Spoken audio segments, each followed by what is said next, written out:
Zita ramambo Jesu isu tinonzi Nyamunga family.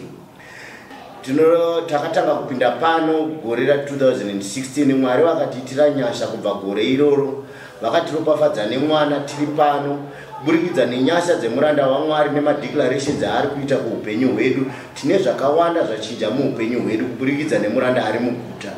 Motikari yedu yekutanga yakadeclarewa nemuranda waMwari zvikabatika. Iro gore rino ratiri reestablishment muranda waMwari akadeclare akati haripere musati maane imba yenyu. Mwari wakatiropafadza imba taanayo. Saka tiri kungoti mukana wadzoka zvekare futi kuburikidza nerevival. Muranda waMwari anenge ari paachita madeclarations. Ndinokukokai mose kubva kwamuri kuti huyai panzvimbo ino Mwari akuitirei zvakanaka pamazuva mashoma asara egore rino risati rapera.